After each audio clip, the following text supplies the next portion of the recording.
Welcome to the Leo.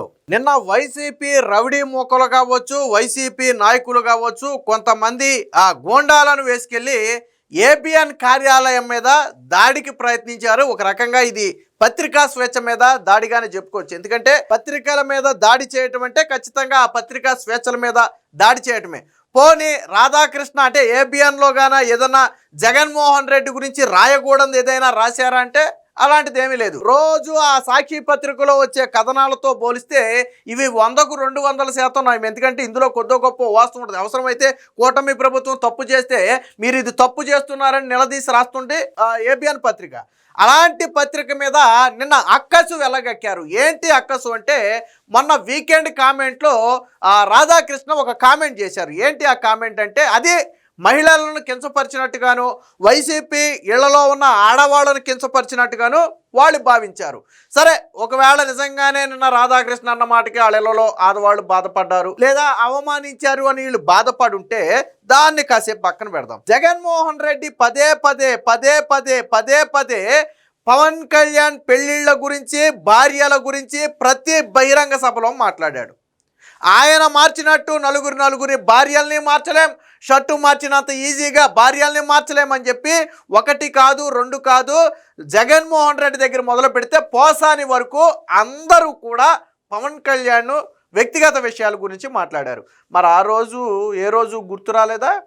Amaravati రైతులను, మహిళా రైతులను లకారం భాషతో తిట్టారు వైసీపీ నాయకులు. లకారం భాషతో తిట్టారు. మరి ఆ రోజు అమరావతి రైతులు మహిళలు కాదా?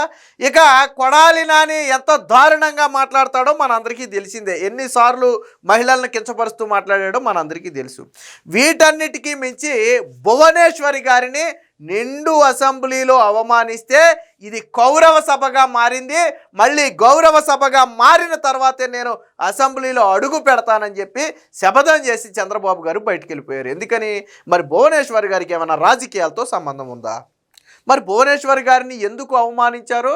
నారా లోకేష్ని అవమానించడం కోసం రాజకీయాలతో సంబంధం లేని భువనేశ్వరి గారిని నిండు సభలో మాట్లాడింది నిజం కాదా? ఏమైంది ఈరోజు?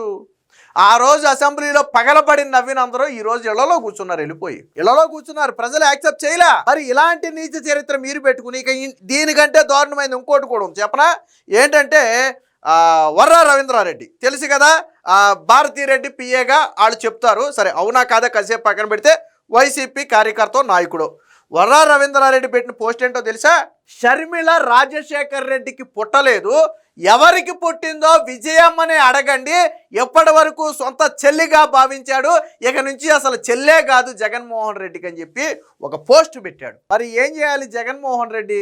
సొంత చెల్లిని అవమానిస్తూ ఎవరికి పుట్టిందో విజయమ్మని అడగమని దారుణమైన పోస్ట్ పెడితే నువ్వు పవర్లో ఉన్నప్పుడు ఏం చేయాలి? నువ్వు మక్కిలు ఎరగొట్టి తీసుకొచ్చి బొక్కలు వేయాలి కదా. వేసావా? వేయలా. ఇకపోతే సునీత మీద అత్యంత దారుణమైన విమర్శలు చేయించారు. సునీత మీద, వివేకా కూతురు సునీత మీద అత్యంత దారుణమైన విమర్శలు చేస్తే ఏపీలో పోలీసులు కేసు తీసుకోకపోతే ఆ వ్యాఖ్యలకు షర్మిల, సునీత ఇద్దరు కలిసి తెలంగాణలో కేసు పెట్టారు. ఇది కదా మన చరిత్ర.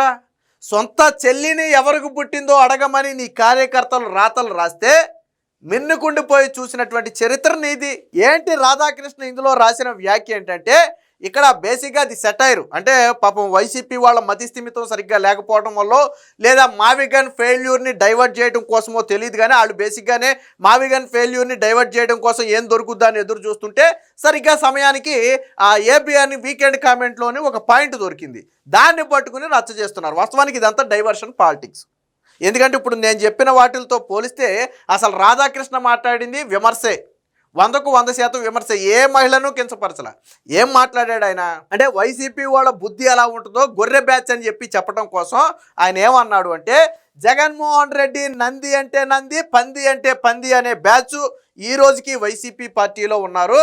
వాళ్ళు ఎలా ఉన్నారు అంటే, రేపటి రోజున జగన్మోహన్ రెడ్డి మీ భార్యలు కాదు అంటే చెల్లెళ్ళుగా భావించి పెళ్లి సంబంధాలు చూడటానికి కూడా వెనుకాడని వెన్నెముక లేని బ్యాచ్ వైసీపీలో ఉన్నారు అని ఒక వ్యాఖ్య చేశాడు. దీని అర్థం ఏంటంటే, జగన్మోహన్ రెడ్డి చెప్పేది మంచా చెడా, అవునా కాదా అనే ఆలోచించే ఇంగిత జ్ఞానం, బుర్రలో గుజ్జున్న వాళ్ళు వైసీపీలో లేరు అని చెప్పడం కోసం వాడిన సెటైర్ అది. ఇందులో మీ భార్యలు కాదు అంటే చెల్లెళ్ళుగా భావించి పెళ్లి సంబంధాలు చూస్తారు అన్న మాటలో ఎక్కడైనా బూత్ ఉందా నేను అడుగుతున్నా. ఇందులో ఎక్కడైనా రాధాకృష్ణ బ్రూతు మాట్లాడా? ఇది ఎందుకు చెప్పాడు అంటే వాళ్ళకి ఆలోచన శక్తి లేదు, చివరికి సొంత కుటుంబాన్ని కూడా జగన్మోహన్ రెడ్డి కాదు అంటే కాదు అనే రకం ఉన్నారు వైసీపీలో, గుర్రె బ్యాచ్ అనేది అందుకే వాళ్ళని అని చెప్పడం కోసం చెప్పిన ఒక విమర్శ, అది ఒక సెటైర్. దాన్ని సెటైర్గానే చూడాలా. అందులో ఏ మహిళను కించపరచలేదు, ఏ మహిళను తక్కువ చేయలే. భార్యను చెల్లి అంటాం కించపరచడమా? అది బూత ఎలా అయింది? బూత్ నాకు అర్థం కాల. అందులో బూత్ ఏముంది? మీరు బూత్లా భావించారు, ఏం బూత్ ఉంది అందులో? అంటే ఇదంతా కేవలం డైవర్షన్ పాలిటిక్స్.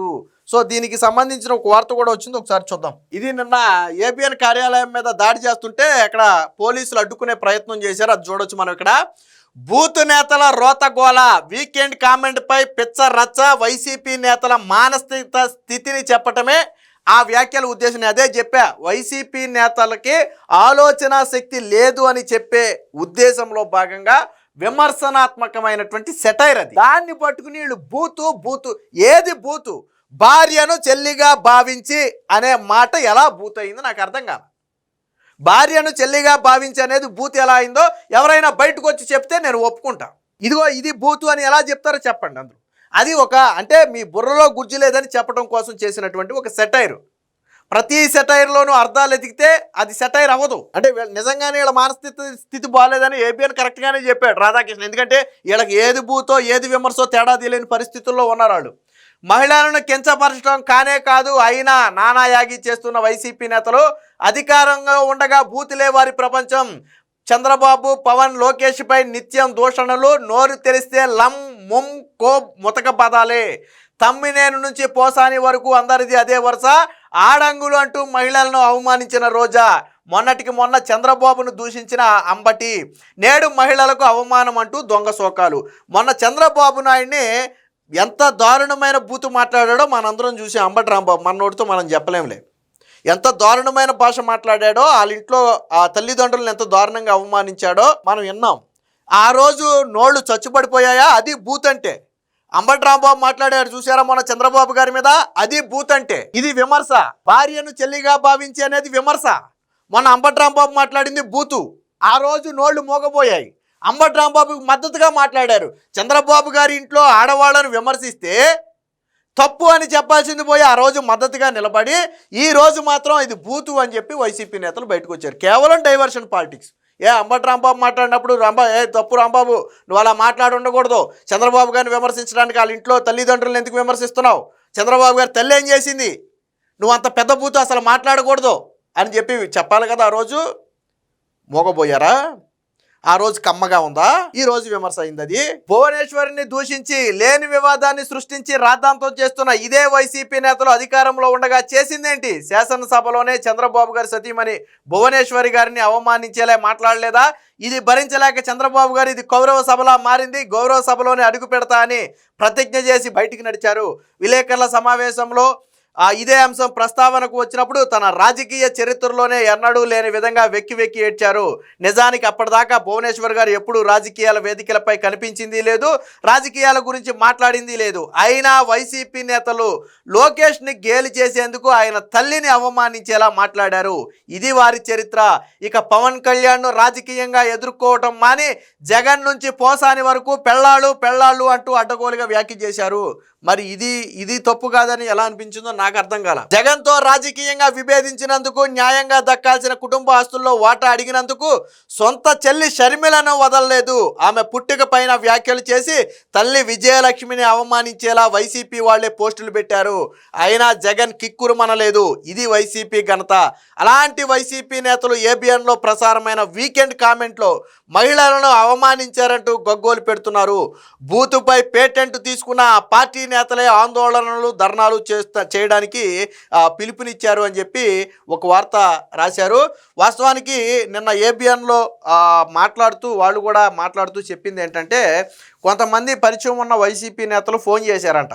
ఫోన్ చేసి ఇది సడన్గా మాకు రాత్రికి రాత్రి పురమాయించారు, మీరు ఎట్టి పరిస్థితుల్లో తెల్లారిపాటికి ఏబిఎన్ ఆఫీస్ దగ్గరికి ఒక 200-300 మందిని వేసుకెళ్ళి అక్కడ దాదాపు 1-2 గంటల పాటు అయినా హైడ్రామా సృష్టించాలి, మన సాక్షిలో ఫుల్గా కవరేజ్ వచ్చేలాగా సోషల్ మీడియా టేకప్ చేసేలాగా మీరు అక్కడ ప్లాన్ చేయండి, కొద్దిగా దురుసుగా ప్రవర్తించండి, అడ్డుకునే ప్రయత్నం చేస్తారు, అయినా కానీ మీరు దురుసుగా ప్రవర్తించండి అని చెప్పి వాళ్ళకి ఆదేశాలు ఇస్తే వీళ్ళకి మైండ్ బ్లాక్ అయిందంట. వీళ్ళేంద్ర బాబు తెల్లారేపాటికి హైదరాబాద్ వెళ్ళిపోవాలంటున్నారు, ఇప్పుడుకిప్పుడు హైదరాబాద్ ఎక్కడ బయలుదేరేది, జనాన్ని ఎక్కడ పోగేసేది అని వైసీపీ నేతలు తలలు బాదుకుని ఏపీ నుంచి జనాన్ని తీసుకురావడానికి అవక ఎంతమందిని తీసుకొస్తారు? కారులో మహాభారతి 3 పడతారు, 4 పడతారు, ఎంతమందిని తీసుకొస్తామని చెప్పి ఇక్కడ పాపం తెలంగాణలోనే కొంతమందిని అద్దెకు కిరాయికి పురమాయించుకున్నారంట. ఒక 50 మందినో 100 మందినో మనం ఏదో మీటింగులకి తీసుకెళ్తాం కదా జనాన్ని, అలాగే ఇక్కడ ఒక 50 మందినో 100 మందినో పురమాయించుకుని అక్కడ నుంచి నాయకులు మాత్రమే కారులు వేసుకుని వచ్చారు. అందుకనే మీకు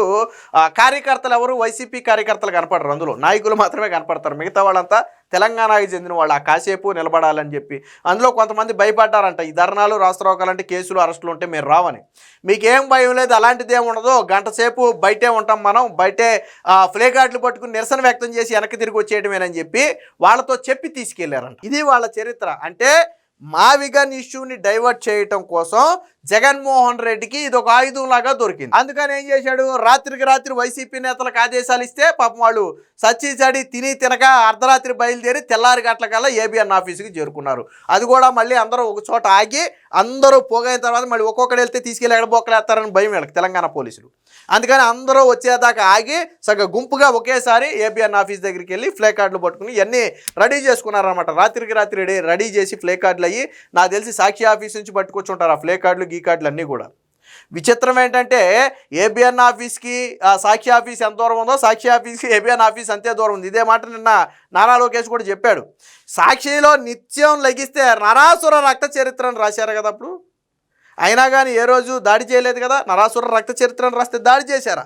నిత్యం నువ్వు లెగిస్తే చంద్రబాబు గారి మీద, పవన్ కళ్యాణ్ మీద, లోకేష్ మీద దారుణమైన రాతలే కదా, అసత్య రాతలు, ఫేక్ రాతలే కదా, అయినా ఏ రోజు వెళ్ళలేదే. నీకు నిజంగా వీకెండ్ కామెంట్లో మాట్లాడింది తప్పు అనిపించింది నీకు అనిపిస్తే నువ్వు లీగల్గా నోటీసులు, లీగల్గా వెళ్ళి తప్పులేదు, నువ్వు లీగల్గా ఒక నోటీస్ ఇవ్వు, దీనికి వివరణ ఇమ్మని అడుగు. ఒకవేళ ఆ వివరణతో నువ్వు సంతృప్తి చెందకపోతే అప్పుడు లీగల్గా ముందుకెళ్ళి తప్పులేదు. కానీ వీళ్ళు లీగల్గా వెళ్ళే దమ్ము లేదు. నిన్న ఎందుకు లీగల్గా వెళ్ళలేదు, ఎందుకు స్టేషన్లో కేసు పెట్టలేదు? మరి ఏబిఎన్ రాధాకృష్ణ మాట్లాడింది తప్పు అని లీగల్గా ఎందుకు వెళ్ళలేదు అంటే కోర్టు మొహం మీద కొడద్ది. ఏమయ్యా, తల్లిని చెల్లిగా భావించి, భార్యను చెల్లిగా భావించి అంటే అందులో బూత్ ఎక్కడుందని చెప్పి కోర్టులు మెట్టితో కొడతాయని భయమేసి వీళ్ళు లీగల్గా వెళ్ళాలి కదా. నువ్వు అంత ధర్నాలు రాష్ట్రోకాలు చేసే బదులు లీగల్గా కొట్టు. నీకు బలగం ఉంది కదా, నీకు బలగం ఉంది. జగన్మోహన్ రెడ్డి బాగా డబ్బు ఉన్న మనిషి, లీగల్గా ఆరితేరిన మనిషి అన్నిట్లోనూ. ఆల్రెడీ ఆయన కేసుల్లో ఉన్న పెద్ద లాయర్లు ఉన్నారు. ఒక లాయర్ను పట్టుకుని లీగల్గా వెళ్ళవచ్చు కదా, వెళ్ళలేరు. ఎందుకంటే అది నిలబడదు, వాళ్ళకు కూడా తెలుసు. కానీ సాక్షికి, సోషల్ మీడియాకి కంటెంట్ కావాలి కాబట్టి ఏబిఎన్ ఆఫీస్ ముందు ధర్నాలు. ఇంతకీ విషయం ఏంటంటే మావిగన్ ఇష్యూని డైవర్ట్ చేయడానికి ఎంతకాలం డైవర్ట్ చేస్తారు? ఈ రోజు డైవర్ట్ చేస్తారు, రేపు డైవర్ట్ చేస్తారు, అవతల ఏం చేస్తారు? అప్పుడేం చేస్తారు? వీళ్ళు లెగిస్తే వీళ్ళు మాట్లాడేది పచ్చిబూతులు. పోనీ వీళ్ళు ఏమైనా శుద్ధపోసరా అంటే వీళ్ళ నాయకులకు ఉన్న పేర్లే బూతు నాయకులు, వీళ్ళ పార్టీ పేరే బూత్ పార్టీ. వీళ్ళు మళ్ళీ ఇతరులను విమర్శించు. రాధాకృష్ణ మాట్లాడిన దాంట్లో తప్పు ఎక్కడ ఉంది? భార్యను చెల్లిగా భావించి మళ్ళీ పెళ్లి సంబంధాలు చూడటానికి కూడా వెనకాడరు అంటే వీళ్ళ బుర్రలో గుజ్జు ఉండదు అని చెప్పడం కోసం చెప్పిన విమర్శ. అది ఎక్కడుంది? అందులో బూత్ ఎక్కడుంది? నాకు అర్థం కాల. మొత్తంగా మావిగన్ ఇష్యూని డైవర్ట్ చేయడం కోసం నిన్న వైసీపీ డ్రామాను అయితే ఆడింది. కానీ 2 తెలుగు రాష్ట్రాల్లో ఈ వైసీపీ డ్రామాను ఎవరు నమ్మే పరిస్థితి లేదు. జగన్మోహన్ రెడ్డి మావిగన్ ట్రోల్స్ నుంచి డైవర్ట్ చేయడం కోసం సోషల్ మీడియాని వీళ్ళు వాడిందే నిన్న ఏబిఎన్ ఆఫీస్ మీద దాడి చేస్తాం. Please subscribe to Leo news for more videos.